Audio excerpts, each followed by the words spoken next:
Soy la hermana Bárbara, hermana de María de Schoenstatt, ¿no es cierto? El santuario es el santuario de la Virgen de Schoenstatt. Nosotras pertenecemos al movimiento del cual el santuario es su centro, ¿verdad?, espiritual. Y bueno, estamos en esta tarde, ¿verdad?, para compartir el último encuentro de un ciclo de mini retiros, ¿verdad? Este año la temática general del retiro fue la vida de oración, abordada desde diferentes aspectos, y vamos a cerrarlo con esta reflexión que está vinculada a la Santísima Virgen y la oración. Es decir, el título que le pusimos es María nos enseña a orar. Dado que el santuario de Schoenstatt es un lugar de oración, ¿no? Es un lugar de encuentro con Dios a través de la Santísima Virgen. Ella nos media una experiencia de Dios que en realidad es su propia experiencia, ¿no? Y hay una realidad que es bueno tenerla en cuenta para la propia vida, para el propio crecimiento espiritual, que el fundador de Schoenstatt, el padre José Kentenich, para las que no lo conocen, aquí después hay una foto en una de las paredes, él siempre decía que es posible que nosotros adquiramos la actitud de una persona en la medida en que estamos vinculados a esa persona, ¿no?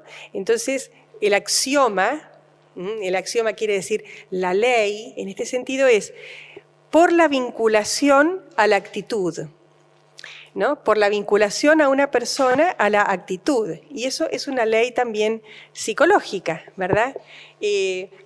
Dicho en otras palabras, el amor asemeja.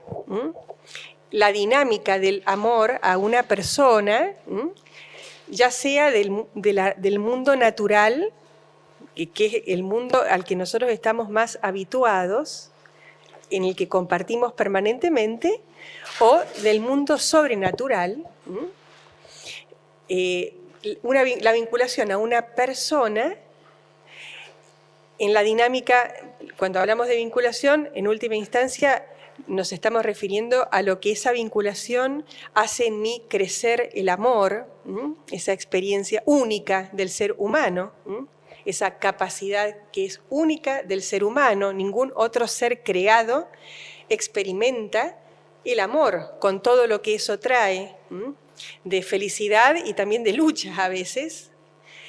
Entonces, por la vinculación a la actitud de la persona que amo, a la que estoy vinculado. Y eso muchas veces es una experiencia que cuando uno mira la vida de un matrimonio mayor, que se han querido bien, que se hayan querido bien no quiere decir que no hayan tenido discusiones y peleas y problemas, sino que han aprendido, ¿verdad?, a enriquecerse mutuamente, a complementarse mutuamente, a hacerse mutuamente felices. Bueno, se parecen, y no es que se parezcan físicamente, sino que hay actitudes comunes, ¿no? Hay como algo porque se han enriquecido mutuamente. Entonces, ese es el motivo por el cual hoy la queremos invitar a la Santísima Virgen a que nos enseñe a rezar. ¿Y por qué? Porque ella lo sabía hacer. Entonces, ¿qué es lo que puedo hacer yo? Y en la medida en que estoy vinculada a ella, que la contemplo, que la miro en espíritu, ¿verdad?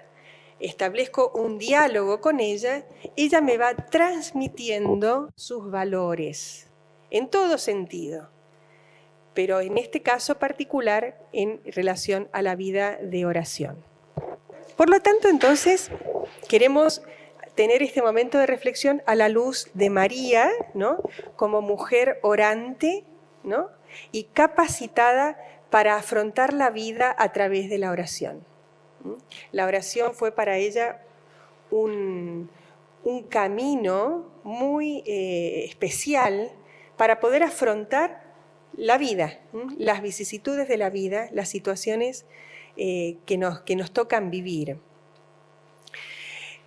Si pensamos en la Mater, en la Santísima Virgen, en María, ¿no? Le digo la Mater porque nosotros en Schoenstatt le llamamos la Mater. Mater quiere decir madre, ¿verdad?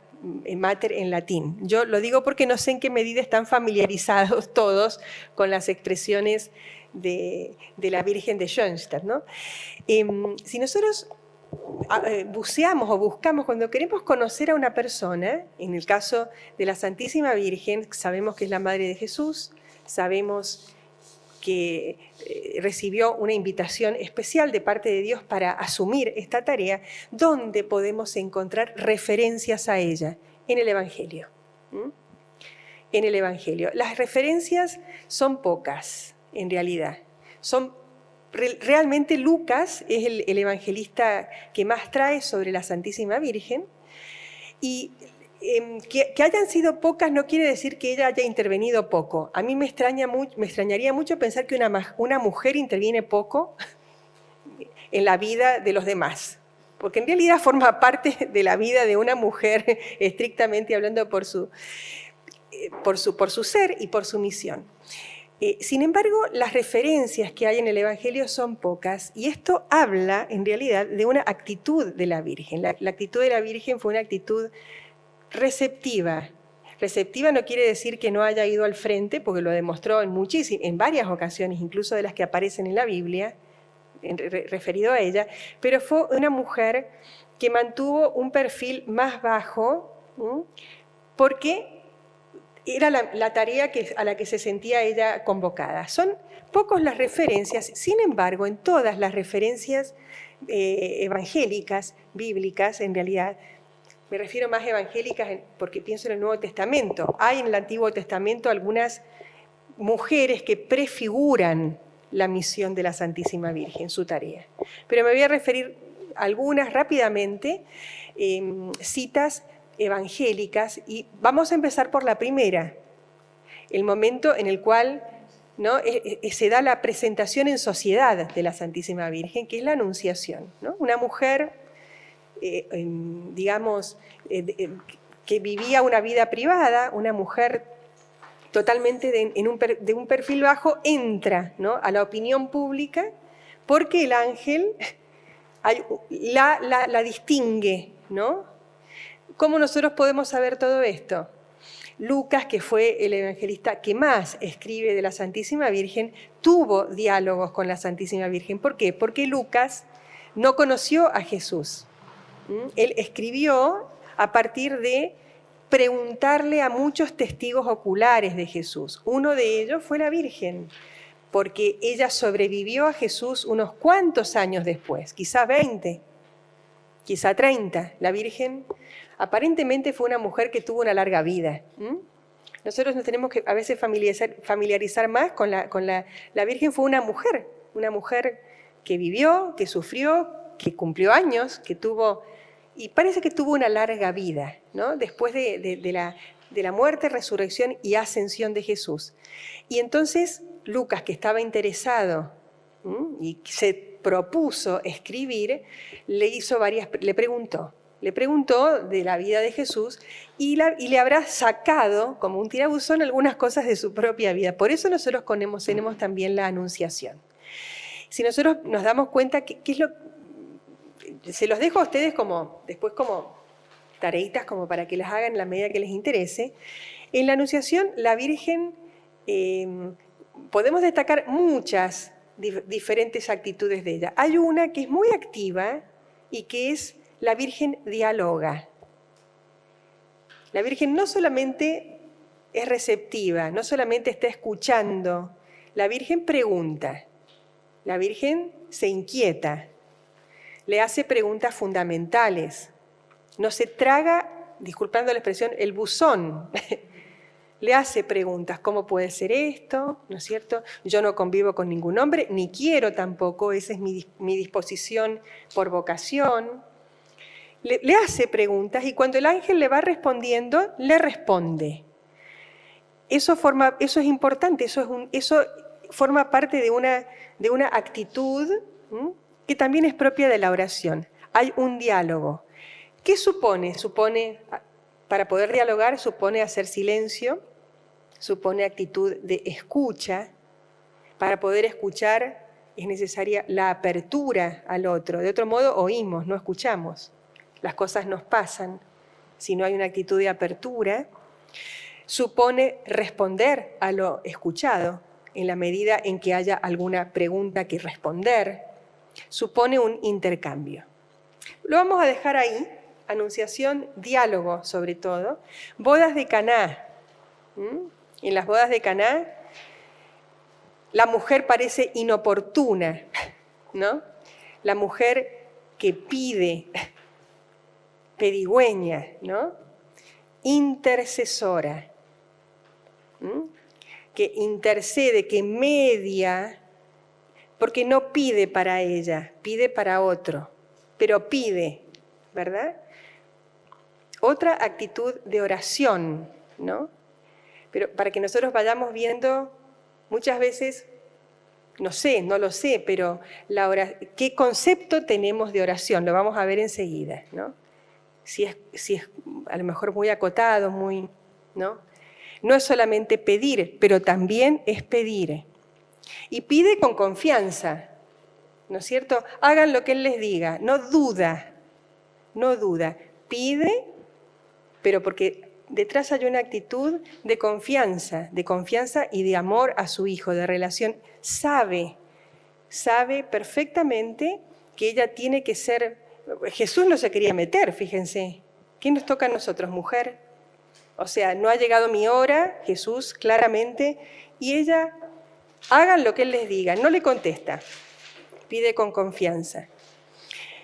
Hay otra escena también, que es la escena en la cual no se puede definir con un nombre, pero si ustedes se acuerdan, Jesús ya se ha ido de la casa y está predicando, y seguramente la Virgen lo extraña, porque lo va a ver, ¿no? Se va con otras mujeres, y le dicen a Jesús, allá afuera está tu madre y tus hermanos que te buscan. La mujer que busca, ¿no es cierto? Que busca, quiere verlo, quiere establecer un diálogo, ¿no? Y fíjense, aparentemente Jesús, ¿no es cierto?, desdice o no le da trascendencia. ¿Quién es mi madre? Tu madre y ¿quién es mi madre y mis hermanos? Da la impresión como que él ya está en otra cosa, que su madre pasa a otro plano, que ya no hay un interés. Y fíjense, sin embargo, dice, ¿quién es mi madre y mis hermanos? Los que escuchan la palabra de Dios y la practican. Daría la impresión de que Jesús está priorizando a otros y no a la Virgen, y sin embargo le está haciendo un halago. ¿Quién es mi madre? La que busca la palabra de Dios y la practica. Es lo que la Virgen estaba haciendo en ese momento, estaba buscando la palabra de Dios, que era Él mismo, y la practican. Eso es otra realidad que forma parte de la oración. Otro momento en la vida de María, quizá el momento más claro, es el cenáculo. Cuando están reunidos, es en el único momento en el cual la Biblia nos dice María y los apóstoles reunidos rezando a la espera del Espíritu Santo. Ahí está practicando la vida de oración a la espera del Espíritu Santo. Ella los congrega porque ella sabe qué hay que hacer para recibir la presencia de Dios, qué hay que hacer para encontrar a Dios, qué hay que hacer. Hay que rezar, y ella es la que se los enseña. Y hay otros dos momentos que son previos, pero que llamativamente realmente también la definen a la Virgen en esta actitud de oración. El nacimiento de Jesús, después del nacimiento de Jesús, y cuando pierde al niño en el templo. Son momentos, yo creo que hemos nombrado 7, que son los 7 momentos en los que la Virgen aparece. Nos faltó la crucifixión, pero eso lo vamos a dejar. En ambos momentos, después del nacimiento de Jesús y después de que pierde y encuentra al niño, qué susto se habrá pegado, el evangelista Lucas en el capítulo 2, en dos momentos diferentes, dice las mismas palabras: María conservaba estas cosas y las meditaba en su corazón. O sea, si resumimos, ¿cómo afrontó María, una mujer del pueblo, una mujer con enorme cantidad de dificultades en la vida? ¿Cómo afrontó María su vida? Rezando. O sea, hay como una línea, como un hilo conductor. No, ¿solamente rezó? No, pero rezó. Respondió, preguntó, buscó a su hijo, fue al exilio, aceptó los desafíos que le tocaron, todo lo que corresponde a toda vida humana. Pero ¿cuál fue el hilo conductor que la mantuvo en el camino? La oración. Esa quizá es una primera observación general, una primera enseñanza. El punto 2, ¿para qué sirve orar? ¿No? Vamos a entrar ahora en las características prácticas del hombre moderno. Nosotros queremos saber para qué nos sirven las cosas. ¿Para qué sirve orar? ¿Para qué le sirvió a María rezar? Para varias cosas. Vamos a decirlas en general para ver si después nos resultan, ¿no?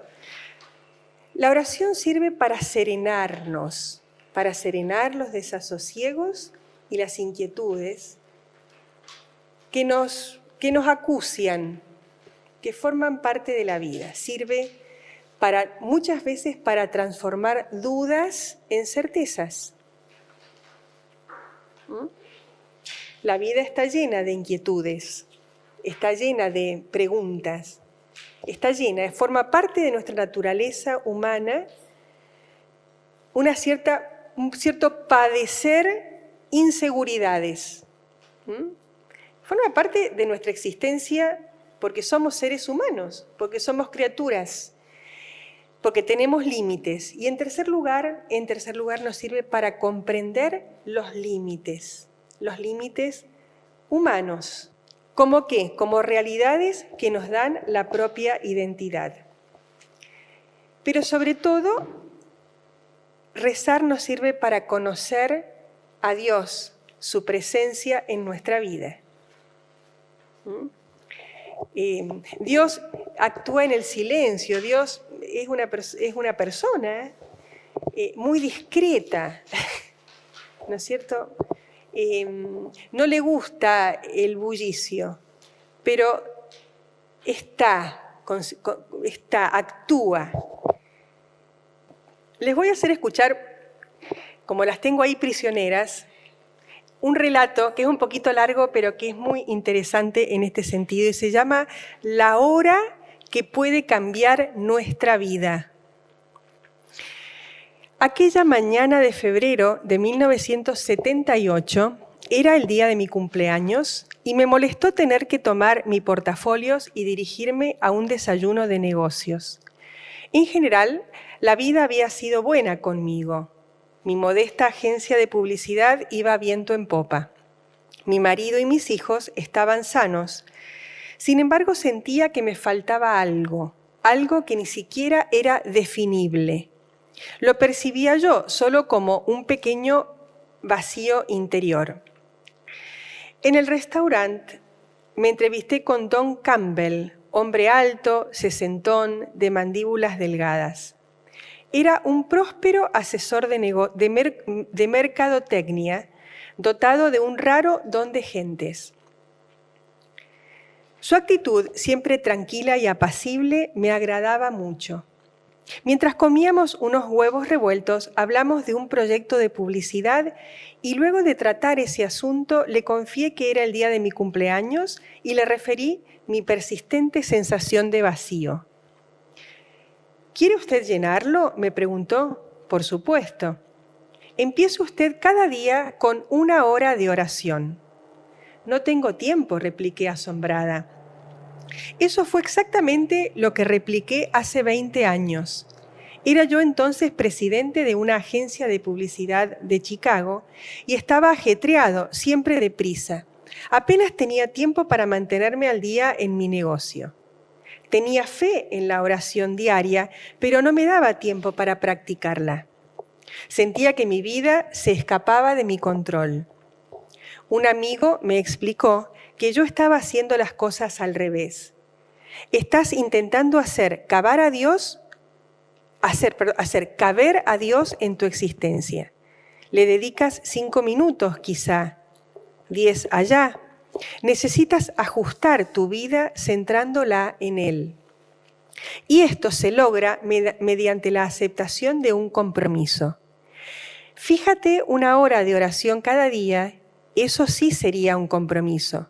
Se trata de reservar un periodo lo bastante largo para que signifique algo para ti, y ese tiempo entrégaselo a Dios.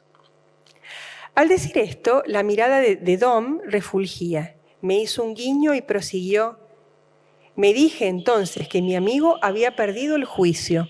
Para disponer de 1 hora más al día y dedicársela a Dios, tendría que levantarme 1 hora más temprano. Dormiría menos y arruinaría mi salud. El guiño de Don se convirtió en sonrisa.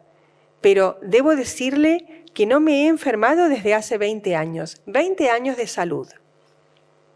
Salí del restaurante inquieta. 1 hora diaria de oración, absurdo. Pero no lograba apartar de mi mente la idea que me había sugerido Campbell. Sin decir nada a mis 3 hijos ni a mi marido, puse el despertador a las 5 de la mañana. Vivimos en el oeste, medio de los Estados Unidos, y vaya si hace frío y es oscuro a las 5 de la mañana en febrero. Sentí deseos de acurrucarme de nuevo entre las mantas, pero hice de tripas corazón y me levanté. La casa me envolvía, oscura y melancólica. Fui a la sala de puntillas y me senté en el sofá. Me sentía rara, a solas con Dios. Nada de rituales de iglesia, solo yo estaba allí. Y Dios. Aquello duraría 1 hora. Miré el reloj y me aclaré la garganta. Musité, bueno, Dios mío, aquí estoy. ¿Y ahora qué? Me gustaría poder informar que el Señor me respondió de inmediato, pero únicamente hubo quietud. Mientras contemplaba los primeros esplendores del alba, intenté orar, mas solo pensaba en mi hijo Andy y en la discrepancia que habíamos tenido la víspera antes de que él saliera para la escuela. Pensé también en uno de mis clientes, cuyo negocio pasaba por una situación crítica, y en no sé cuántas cosas triviales. No obstante, poco a poco, mis errabundos pensamientos se fueron aplacando. Mi respiración se tornó también más pausada, hasta que sentí un gran sosiego en mi interior. Advertí diversos ruidos leves, el zumbido del refrigerador, el roce de una rama congelada en una ventana, y luego sentí la cálida presencia del amor. No sé de qué otra forma describirla. El aire, el sitio mismo en que me encontraba parecieron cambiar, como cuando algún ser querido transforma la atmósfera de una casa con su sola presencia. Llevaba ya unos 50 minutos sentada en el sofá, pero solo entonces comencé realmente a orar y descubrí que no estaba orando con mis habituales y presurosas palabras o repasando la lista de dame esto o dame lo otro. Durante toda mi vida me había dicho que Dios me ama, y en aquella mañana de febrero sentí su amor. Y la inmensidad del amor divino fue tan abrumadora que permanecí en silenciosa acción de gracias cerca de 1/4 de hora. En eso sonó el despertador de Andy. La jornada cotidiana había empezado, pero durante el resto del día me sentí reconfortada al recordar la sensación de aquel amor. A la mañana siguiente, al despertar, mi hogar me pareció más sombrío y helado que antes, pero me levanté tiritando. Un día más de oración, pensé, y al día siguiente, un día más, me dije, y así día tras día transcurrieron 6 años. Ha habido muchas crisis en este sexenio, problemas con alguno de nuestros hijos adolescentes, borrascas conyugales, una gran pérdida de dinero. En cada una de tales crisis sentí una gran paz espiritual gracias a esa, mi hora con Dios. Me da tiempo para verlo todo en su justa perspectiva. Me permite encontrar al Señor en cualquier circunstancia. Una vez que lo encuentro, me parece que ningún problema es insolucionable. Algunas mañanas me invade súbitamente la maravilla y la gloria del Ser Supremo, pero otras veces no siento nada. Entonces recuerdo algo más que me dijo Don Campbell. Habrá ocasiones en que su pensamiento no consiga penetrar en el santuario del Señor. Pasará su hora sentada en la sala de espera de Dios. No importa, allí estará. Y Dios apreciará su lucha por permanecer allí. Lo que importa es su compromiso. Gracias a este compromiso, mi vida ha mejorado. Iniciar mi jornada con una hora de oración ha colmado ese espacio en otro tiempo vacío y aún rebosa. Yo creo que alcanza con esto, ¿verdad? Casi que alcanza para dejar, ¿no? Ahora, la vida, nuestra vida y sus circunstancias, ¿no?, que vamos llevando, nos ponen permanentemente a prueba, ¿no? Aún de las mejores intenciones, ¿verdad? Aún de las mejores intenciones. Y sobre todo lo que ponen a prueba, o sea, lo que nosotros, en definitiva, ponen a prueba nuestros nervios. Es lo primero que tenemos a mano, ¿no? Que es lo primero lo que ponen a prueba es nuestra capacidad de amar, nuestra capacidad de orar. Que si nosotros reparáramos en eso, lo otro se empieza a solucionar solo, ¿no? Nosotros es como vamos a morder al que nos está atacando. Pensemos en la imagen del mar y sigamos con la imagen del mar, que navegamos. No navegamos siempre en la tranquilidad, muchas veces navegamos en la borrasca. Cuando navegamos, vamos hacia algún lugar. A veces le perdemos el norte, no sabemos para qué lugar vamos. ¿Cuál es el indicio, cuando sabemos hacia dónde vamos, cuál es el indicio? Queremos llegar a algún lugar. Cuando estamos en camino, queremos llegar a algún lugar. ¿Qué es lo que mantiene la atención hacia el lugar? Una palabrita que es la siguiente y que está en el corazón de la vida de oración: el anhelo. El anhelo, la atención hacia un lugar al que quiero llegar. Le podemos poner paz, le podemos decir tranquilidad, le podemos decir silencio, le podemos decir lo que le queramos decir. En última instancia estamos en tensión y anhelamos. ¿Saben lo que significa la palabra anhelo? El verbo anhelar significa respirar con dificultad en latín. Anhelare significa respirar con dificultad. O sea, necesitar algo con suma necesidad, con extrema necesidad. Cuando yo respiro con dificultad es porque estoy necesitando, ¿no es cierto?, la paz, la tranquilidad. En todos nosotros late, ¿no es cierto?, el anhelo de tranquilidad.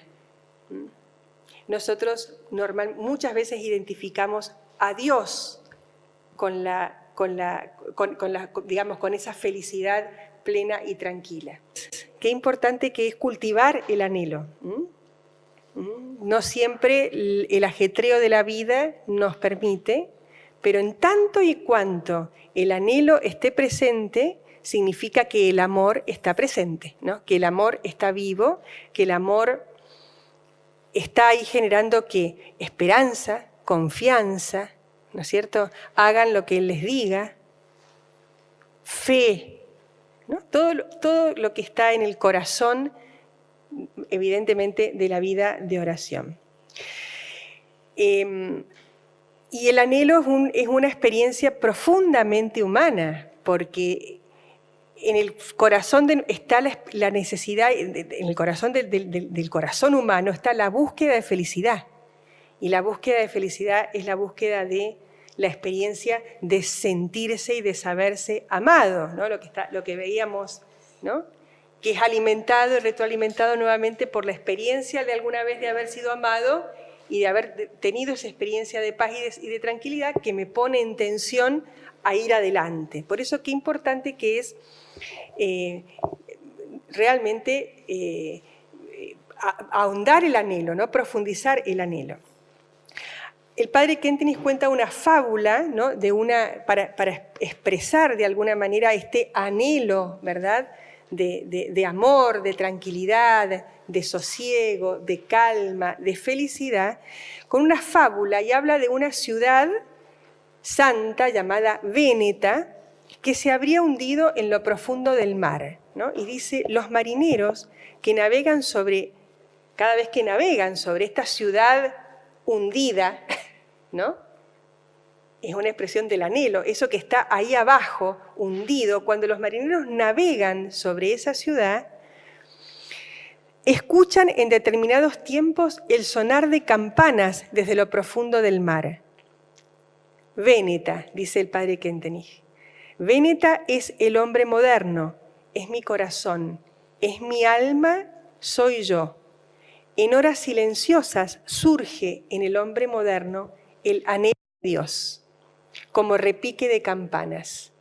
Irrumpe más fuertemente cuando la persona puede permanecer en una atmósfera inextinguiblemente sobrenatural. Ese anhelo de felicidad despierta muchas veces cuando uno está en contacto con un lugar santo, cuando está en contacto con un lugar de paz, cuando está en contacto con personas de paz, con personas que transmiten una armonía. Como un lugar como este, la persona de la Santísima Virgen me atrae. ¿Y por qué me atrae hacia qué? Despierta el anhelo, ¿no? Despierta un anhelo de algo que está ahí dormido, y entonces las campanas empiezan a sonar. A eso hay que darle espacio, ¿no? A eso es como el puntito o la puntita de un hilo que está enovillado, hay que tirar ese hilito, porque entonces ahí va a empezar a desarrollarse ¿qué? El anhelo cada vez más, ¿no?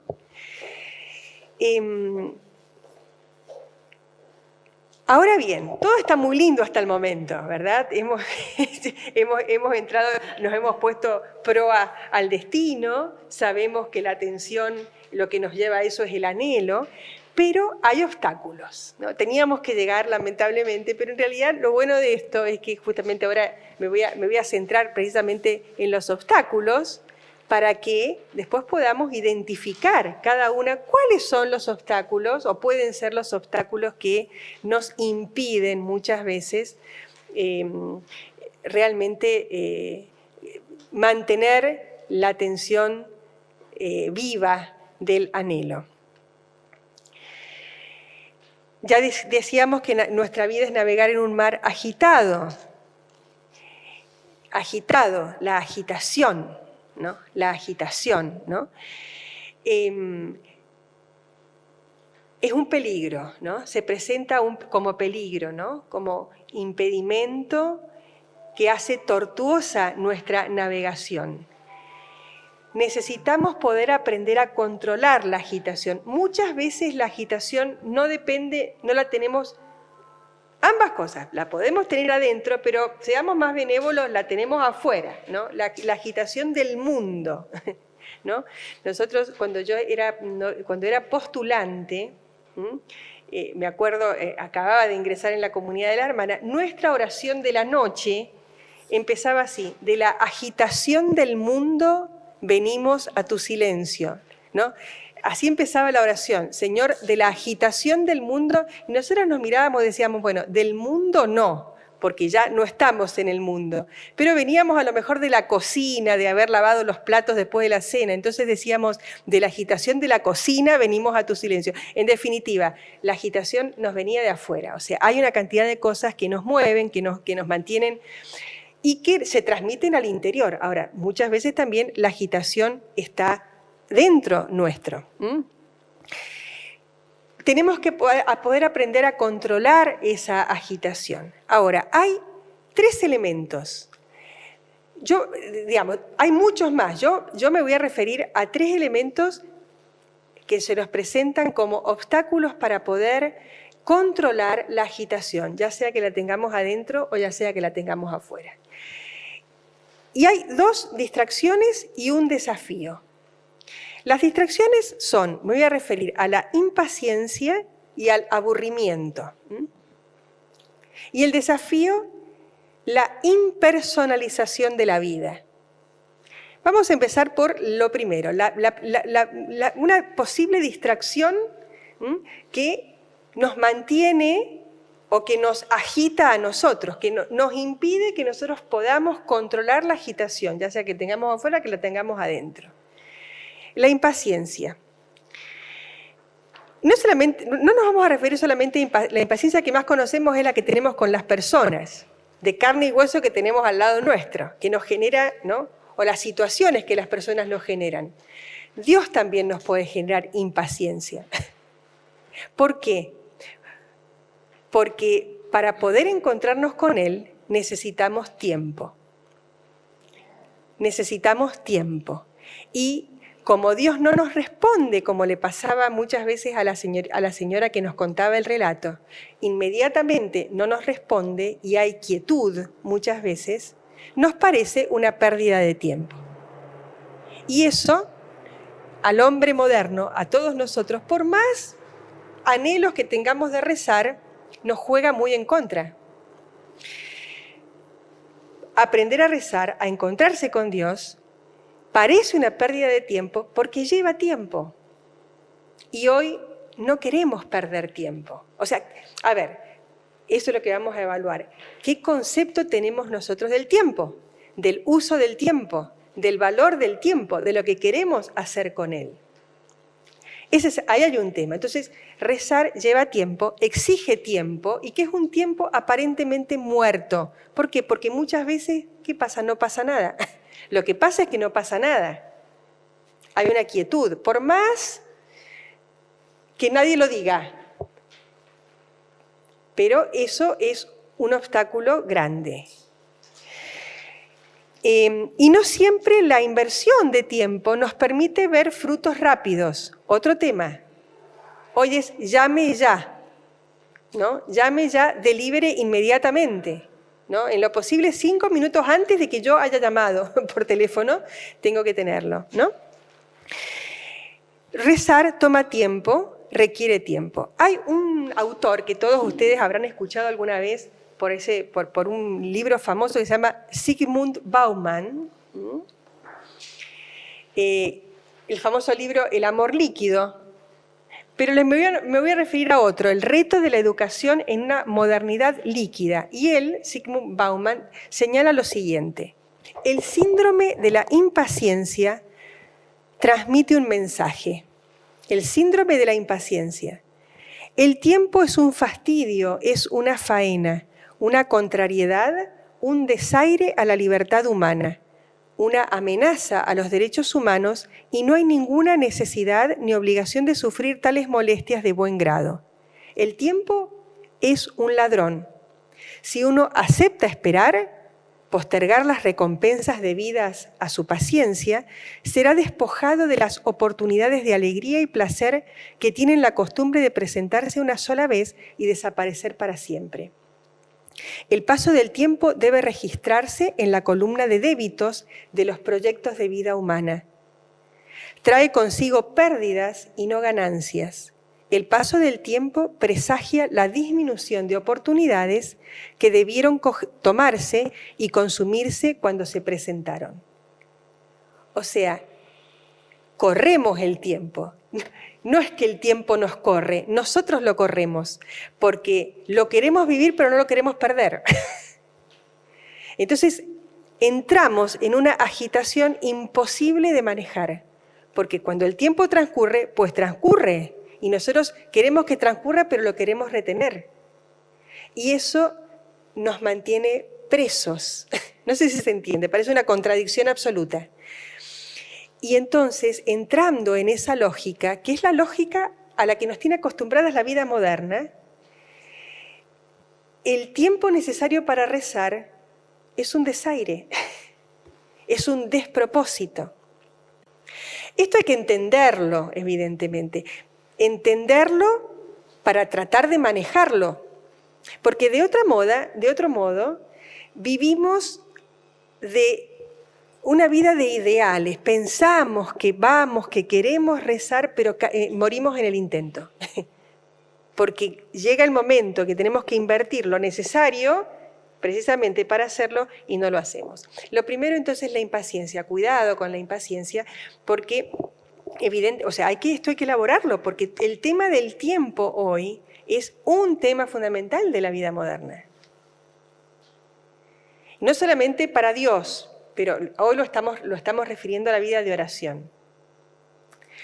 No solamente para Dios, también para las personas. Eso lo podemos conversar en otra, ¿no? Entramos en una locura. El segundo, digamos así, distracción, lo primero la impaciencia, la segunda el aburrimiento, ¿no? Y me voy a referir a una palabra que es el aburrimiento profundo, ¿no? El aburrimiento. Y fácilmente puede aparecer, ¿no es cierto?, ¿de qué es enemigo el aburrimiento? Lo vamos a ver enseguida, porque hay el aburrimiento profundo, no el aburrimiento que me lleva a la contemplación, el aburrimiento en el que se sumían los filósofos y que producía la actividad de contemplar la vida. El ocio, muy bien, el ocio creativo. Me voy a referir al aburrimiento como un enemigo precisamente de la actitud de ocio y contemplación. Y fácilmente puede aparecer el aburrimiento cuando uno no ve frutos o cambios. Cuando uno no ve frutos o cambios que impacientan, ¿no? Porque eso me impacienta, me aburro y quiero cambiar de rubro. Ahora lo estamos aplicando a la vida de oración. Esto lo podemos aplicar más cercanamente a un montón de otras situaciones en la vida. ¿Y por qué? Porque no vemos frutos o cambios que impacten directamente a nuestros sentidos. Por ejemplo, no me produce alegría, no me produce ánimo, no me trae fuerzas, ¿no? Y ciertamente que en rezar, o el hecho de rezar, tiene algo de rutinario, de siempre igual. Es decir, supone ir a un lugar, tomar una posición, hacer silencio. Yo no quiero decir que todos lo seamos, pero todos los hombres modernos estamos muy expuestos a caer en lo hiperkinético. No son solamente los niños y los adolescentes, ¿no? Toco y me voy, ¿no? Porque todo en la vida, todo, el teléfono en primer lugar, es toco y salgo. Toco y pues, se produce un cambio. Y eso me trae, ¿y qué me trae? No me trae, no me quiero adelantar, agitación. Más agitación. Más un estímulo que me produce, en lugar de serenarme porque llego al objetivo que me había buscado, me agita porque todavía tengo que buscar otra cosa de nuevo. En realidad, todo este mundo digital en el que estamos envueltos, con todos los avances y adelantos que trae, imperceptiblemente está produciendo cambios profundos en nuestro comportamiento humano. Profundos y peligrosísimos, ¿no? Mucho más allá de, ¿no? Peligrosísimos porque estamos perdiendo la capacidad, digamos, hacemos cosas para serenarnos y en lugar de serenarnos nos agitamos. Conseguimos exactamente lo contrario de lo que estamos buscando. Y esa es una agitación que me lleva a un aburrimiento que es más agitación, no es la serenidad que estamos buscando. No sé si se entiende a dónde vamos.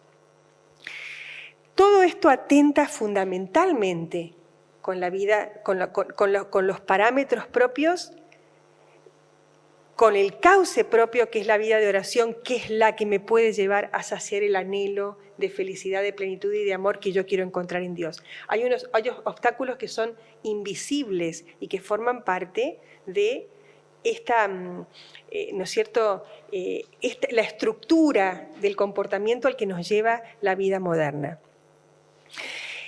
Nos referimos entonces a lo que vamos a llamar el aburrimiento profundo, un enemigo invisible que tiene su origen en el exceso de estímulos al que todos estamos expuestos. Hay un libro de un autor que se llama Chul Han, se llama La sociedad del cansancio, este libro, en donde les voy a leer, porque la verdad es que es muchísimo más, espero que sea claro. Este autor en este libro dice lo siguiente en relación con este tema del aburrimiento profundo. Dice, el exceso de positividad se manifiesta como un exceso de estímulos, informaciones e impulsos. Modifica, o sea, el exceso de cosas que tenemos. Modifica radicalmente la estructura y economía de la atención nuestra. Debido a esto, la percepción queda fragmentada y dispersa. Además, el aumento de carga de trabajo requiere una particular técnica de administración del tiempo y de la atención, que a su vez repercute en la estructura de la atención. La técnica de administración del tiempo y la atención multitasking no significa un progreso para la civilización. Ahora voy a explicar lo que significa la atención multitasking. El multitasking no es una habilidad para la cual está capacitado únicamente el ser humano tardomoderno, que somos nosotros, de la sociedad, del trabajo y la información. Se trata más bien de una regresión. En efecto, el multitasking está ampliamente extendido entre los animales salvajes.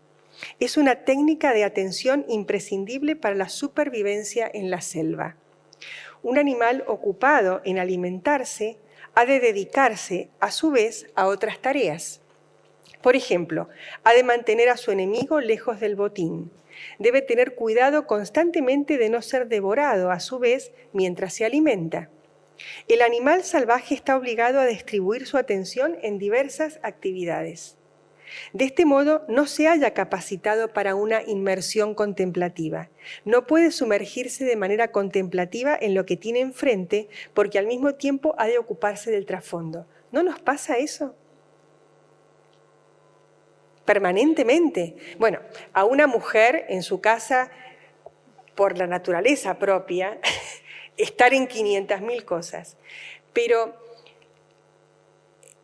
sacando esa realidad que forma parte de la vida, estamos como en estado de vigilia permanente, de no descansar nunca. Eso nos lleva, o sea, yo les voy explicando un poquitito para que después nos lleva a una permanente agitación. Una agitación en medio de la aparente tranquilidad, en medio de un aparente positivo aburrimiento, ocio creativo, aparente, porque lo que nos pasa es que nos pasamos de rosca. Yo lo digo con mis palabras, acá lo expresa, en lugar de pasar esa agitación, nos lleva a un aburrimiento profundo que es exceso de agitación. ¿Vieron como cuando uno dice que los niños pasó de rosca y no puede dormir? Está tan excitado, está tan agitado, que no puede entrar en el estado de tranquilidad. No solamente el multitasking, sino también actividades como los juegos de ordenadores, las computadoras, todas estas cosas, desde aquí, desde acá, ¿no? Los juegos de ordenadores suscitan una amplia pero superficial atención, parecida al estado de la vigilancia de un animal salvaje. Los recientes desarrollos sociales y el cambio de estructura de la atención provocan que la sociedad humana se acerque cada vez más al salvajismo. Mientras tanto, el acoso laboral, por ejemplo, alcanza dimensiones pandémicas. La preocupación por la buena vida que implica también una convivencia exitosa, cede progresivamente a una preocupación por la supervivencia. Fíjense si no está describiendo lo que vivimos. Los logros culturales de la humanidad a los que pertenece la filosofía se deben a una atención profunda y contemplativa, a perder el tiempo. O sea, estamos en riesgo. Parece que nos hubiéramos ido a otro lado. Lo que pasa es que estamos contando el trasfondo, estamos hablando del trasfondo en el cual nosotros intentamos aprender a rezar. Ese es el tema. Estamos en una situación digamos, que nos expone a no poder seguir generando cultura hacia el futuro, civilización y desarrollo, ¿no? Aparentemente tan inocente el multitasking, ¿no? Aparentemente tan inocente. La cultura requiere un entorno en el que sea posible una atención profunda. Esta es reemplazada progresivamente por una forma de atención por completo distinta, la hiperacción, la hiperatención.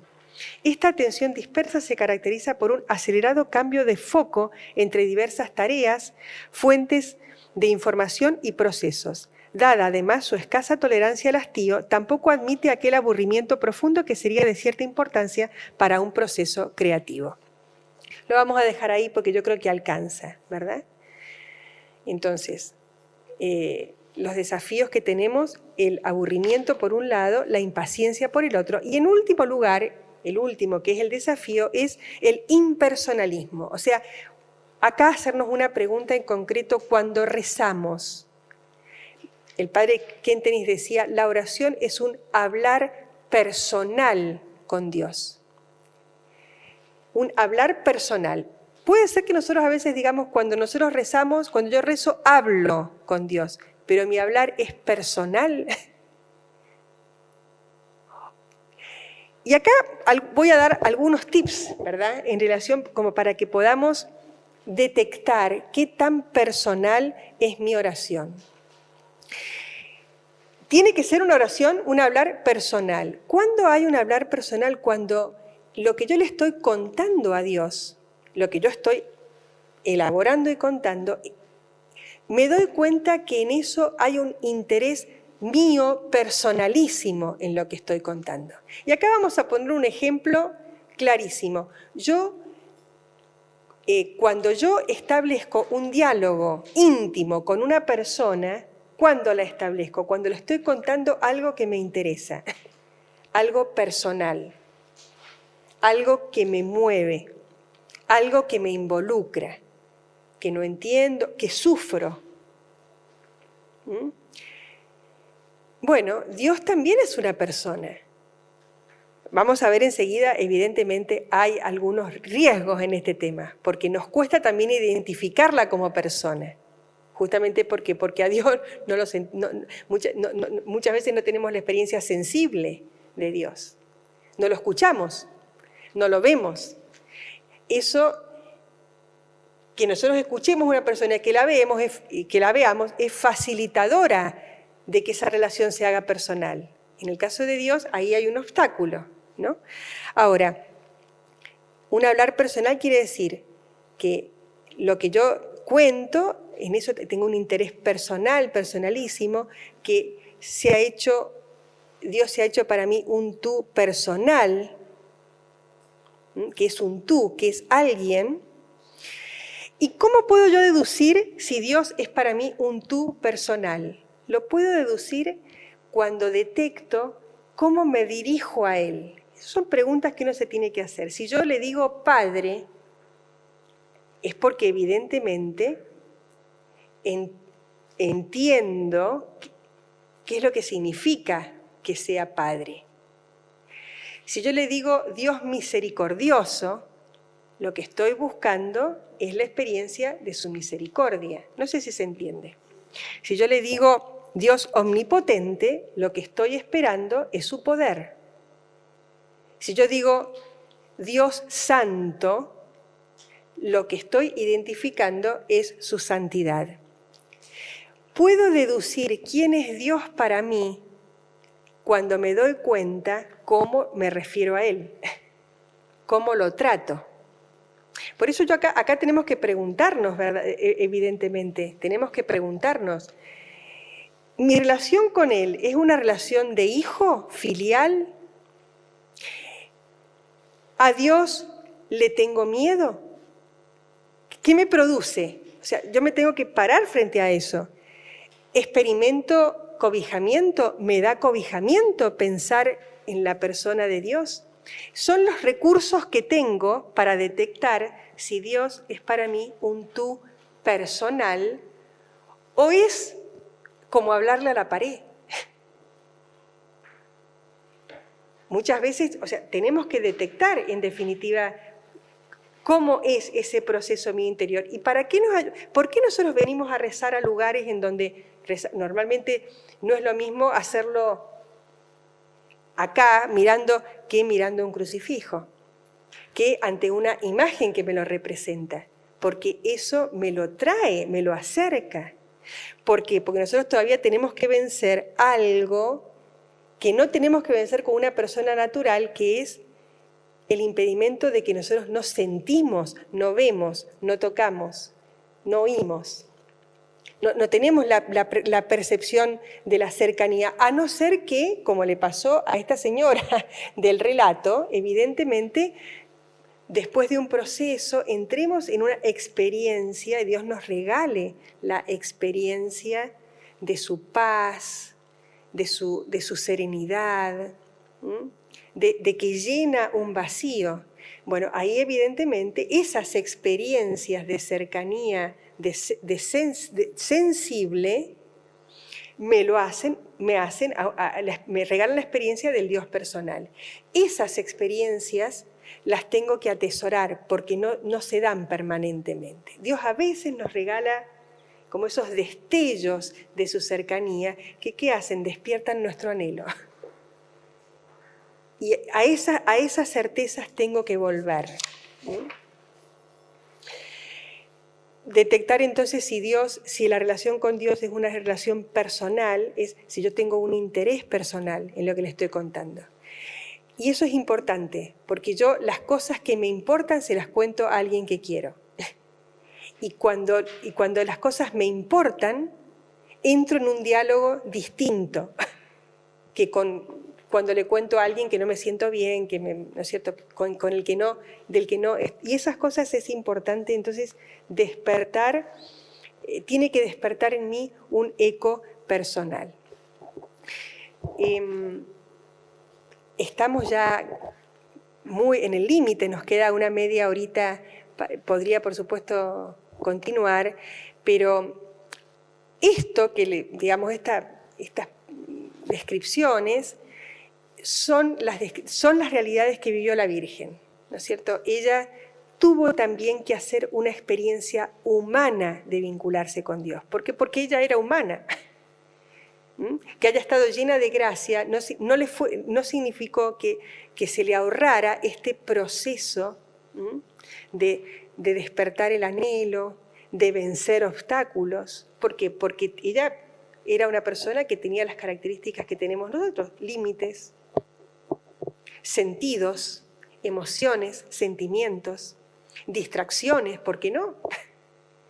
Qué importante es entonces que sepamos, en la medida en que nos vinculamos a ella, que le pidamos a ella que nos enseñe a rezar, así como ella aprendió a rezar. ¿Por qué? Porque ella lo hizo humanamente, como lo podemos hacer nosotros. Por eso la invitación ahora, y con eso terminamos, es que le pidamos a ella, que ella aprendió a rezar justamente porque se abrió al Espíritu Santo, que le pidamos a ella que el mismo Espíritu que sopló en ella también sople en nosotros.